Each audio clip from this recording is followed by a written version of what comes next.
The Taljai Hill Ghost Bungalow, Pune. The forgotten fear of Pune.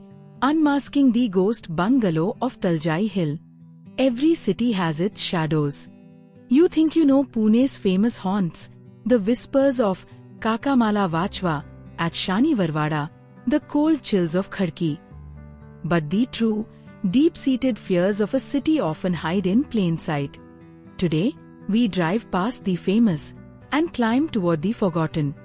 We are going to a place of peace that holds a chilling secret, Taljai Hill, and the strange, unsettling legend of its Bhoot Bungla.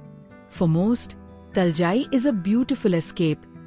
It is one of Pune's vital green lungs, an oasis of towering trees, quiet jogging trails, and the serene Taljai Mata Mandir, drawing crowds for its peaceful atmosphere and panoramic sunset views.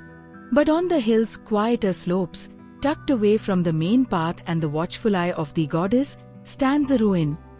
Not a fort, not a historical structure, but a dilapidated, abandoned house that time, and Pune's collective memory, has nearly left behind. This is the Ghost Bungalow, and its story is uniquely unnerving. To understand the myth, we must look at the history of the land itself. This hill has always been a secluded space, overlooking the rising city. While the Peshwas ruled from the valley below, the hills were reserved. In the B7th century, as Pune expanded, this secluded plot was highly prized. The bungalow was reportedly built by an affluent Pune family, likely in the mid to late B7th century. It was intended as a grand house with a $1 million view. But that magnificent isolation, the very thing that made it desirable, is what the local folklore claims made it terrifying. The legend doesn't speak of a murder or a treasure curse. It speaks of the watcher. The family who moved in didn't report strange noises or flying objects. Their fear was far more subtle and far more pervasive, the feeling of being perpetually observed. The story goes that every member of the family, from the parents to the youngest child, began to suffer from the same symptom, waking up in the dead of night, chilled to the bone, with the absolute conviction that a presence was standing directly over their bed, simply staring. They would see no one, but the feeling, the heavy, suffocating weight of being utterly exposed and watched, was unbearable.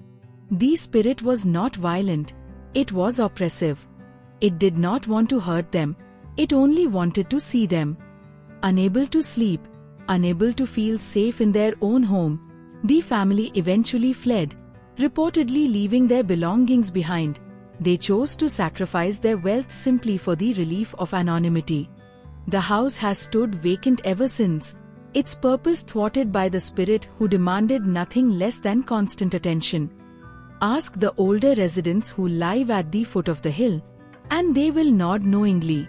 They still discourage going near the bungalow after sunset. For them, it is a cautionary tale, a reminder that a place can be cursed by things other than violence. In our modern age, where every device monitors us and social media demands constant attention, the story of the watcher feels strangely relevant. It speaks to a primal, human fear, the loss of privacy. This simple, local Pune myth is more than a ghost story. It's terrifying commentary on the feeling of never being truly alone. So, the next time you visit Taljai Hill for a moment of peace, remember the watcher. Remember the family that lost their home not to a monster, but to a persistent, unseen gaze. It's the forgotten folklore that teaches us, sometimes, the scariest thing in the dark is simply a pair of unseen eyes. What other deep, local fears are hiding in your city? Have you heard this story, or do you know a forgotten Pune legend even more chilling? Let me know in the comments below. If you love uncovering these untold local histories, then hit that like button to help us keep these stories alive, and subscribe to Life Atlas so you don't miss the next chapter in India's forgotten folklore. We'll see you in the next shadow.